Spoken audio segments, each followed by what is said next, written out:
I'm making this video for my kids, Steph, Nick, Cass, Sammy, Teo, the new one, Teo, so when he gets older he can work out what I'm about. When I was about 55, I read a book called Hell, West and Crooked about a bloke who came back from World War II and went up to the Northern Territory and became a crocodile hunter.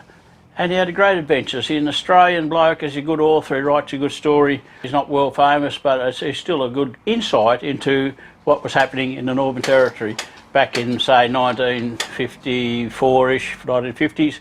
He ended up going to New Guinea, but that's another story. I thought to myself then, my life's a bit boring. And I thought, why did my dad come back and go and settle down up in Gippsland when he returned from World War II? Why didn't he go to New Guinea and go crocodile shooting, which when I thought about it was quite obvious.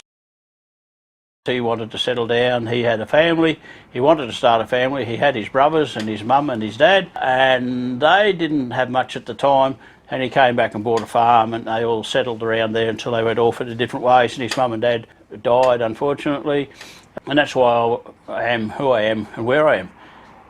But anyway, when I was about 50, I started to think to myself, is there any adventures left in the world? Because I'm a great one in believing that you can do things now, no matter how many times you tell yourself, I can't do that, and I can't do this because of this and because of that. If you tell yourself, you build fences around yourself, your own fences, which stop you achieving what you want to achieve. I'm telling myself there's no adventures left. No, I don't want to go and sell every asset I've got. I'd go and travel the world working on oil rigs and things. I'm too old for a start off. I don't want to go into the Amazon jungle, you know, that was just a bit crazy. But I thought there must be some adventures left in the world. And I thought about it for a long time. And at this particular stage of my life, 2021, in the middle of COVID, I was sitting in Thailand, sitting over here in Thailand, in my little room here. I've made arrangements to stay here for 12 months. I've got a 12-month visa with my new family, and just the new family thing is an adventure. I'm in a foreign country, that's an adventure. I'm in a different culture, a culture that's the very same to what I grew up as a child in Australia, a culture of inclusiveness and concern for each other. I'm in that culture, and it's taken a long time to get here, gradually, but I'm here now and I'm loving it. I'm in the process of starting to build a new house. I bought some land out the road, very small house, that's okay.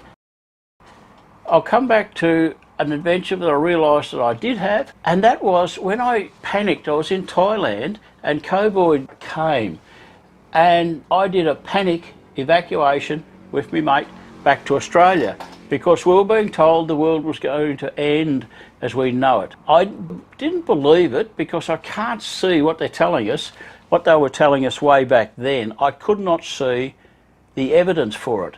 Now this is 12 months down the track. I still can't see the evidence for the fear and the panic. And I think some people are starting to wake up that the evidence for the fear and the panic was not there. So now we've invented a new COVID, another strain, and that develops new fear and panic. Anyway, that's a conspiracy theory or something like that. That's got not a lot to do. It's just a bit of a background as to why I went out of Thailand a year ago. What I've done since then has been fantastic. For 1 year, I lived in my off-grid cabin in Australia in the bush on my own. I'd been setting it up for maybe 4 or 5 years. I'd slowly assembled it and built it and improved it over holidays from my work and things like that.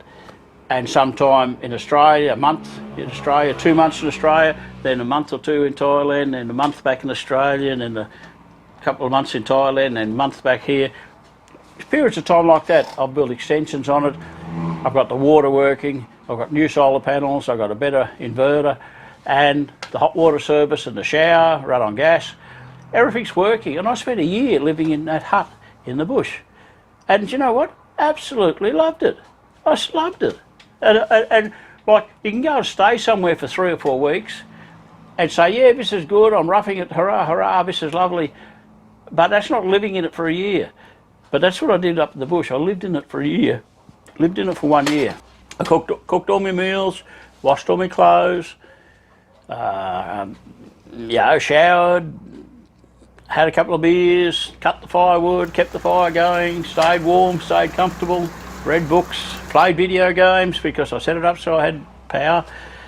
I just had a great time. And I just share that with the kids, share that with you kids, and it was great fun.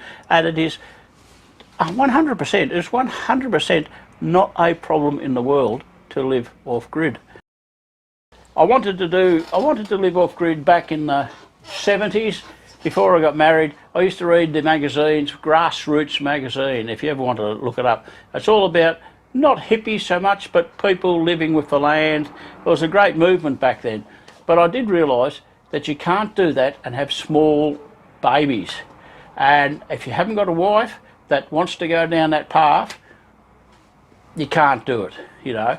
You've got to, you can't make your own clothes, you can't process your own food and do all that and go to work and have a job. So I couldn't do it back then when I was raising children, but I did do it for a year, probably 2 years on and off, 1 year full time, and it was fantastic for a single person. Laying in your bed, you know, going to sleep, or in the morning before you get up. But some of the thoughts that go through your head is this: what happens if I die? What happens if I die in my hut up here? I'm going to be a bit smelly by the time someone realises they haven't heard from me for a week. I'm going to be a bit of a mess for someone to clean up.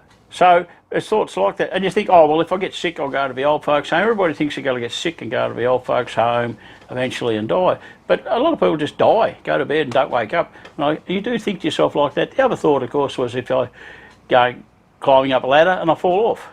If I fall over and hit my head on a rock or a stick or a star picket or something like that, and I'm dead, I'm up there on my own if I haven't got the ability to make a phone call or press an EPIRB, which I carried with me sometimes but not as often as I should. The whole point is you can't go through life not doing things because of what might happen and what might go wrong. You've just got to go ahead and do it, because one thing is certain: you are going to die. That's certain. You are going to die. That's what you do in between. And you haven't got a date of when you're going to die. So you've got to get into it and do what you want to do, because you only get one go. And that's what I'm doing here now. I'm at the age of 67. I'm trying to learn how to present to a camera, how to present to a video by practicing on YouTube. I'm trying to